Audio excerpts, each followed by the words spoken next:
আজকের নিবেদন আমি ধর্ষিতা। এখন আমি চোখ বুজে শুয়ে আছি, বেশ ভালোই লাগছে। বাবা বাড়ির মুখটা বারবার মনে পড়ছে। বেশ ভালোই হাওয়া হচ্ছে চারিদিকে। একটু উঠে বসি। অনেকক্ষণ শুয়ে আছি। সারা শরীরে এত অসহ্য ব্যথা কেন? উফ, তলপেটে এত অসহ্য যন্ত্রণা কেন? রক্তে ভিজে গেছে মাটি। বুঝলাম, ওঠার ক্ষমতা নেই আমার। কিন্তু কেন? কি হয়েছে আমার? হ্যাঁ, মনে পড়েছে।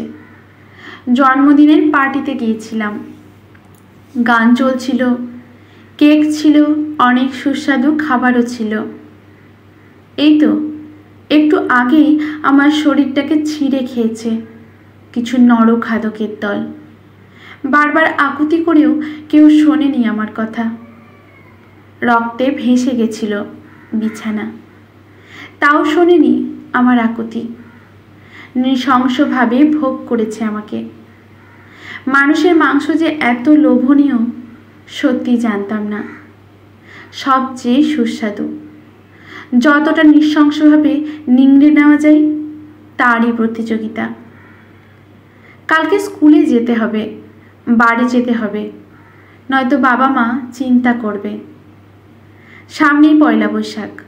আমি আর মা মিলে এবার যাব নতুন জামা কিনতে। কিন্তু আমি এখন কোথায় শুয়ে বুঝতে পারছি না। আশেপাশে কেউ নেই, শুধুই অন্ধকার। দু একটা শিয়াল ডাকছে। এটা শ্মশান নয় তো? খুব ভয় করছে আমার। বাবা মায়ের কাছে যাব।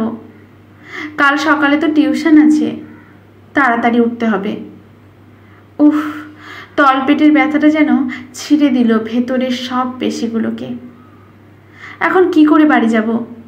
বাবা মা চিন্তা করছে হয়তো। কখন যেন ঘুমিয়েই পড়েছিলাম, খেয়ালই নেই। ঘুম ভেঙে উঠে দেখলাম পূব আকাশে সূর্য উঠেছে। যাক, মনের ভুলটা ভাঙল এতক্ষণে। ভোরের আলোয় দেখতে পেলাম আমি তো আর সেই আমি নেই। এক কোণায় পড়ে আছি, হয়ে গেছি এক মুঠো সাদা ছাই।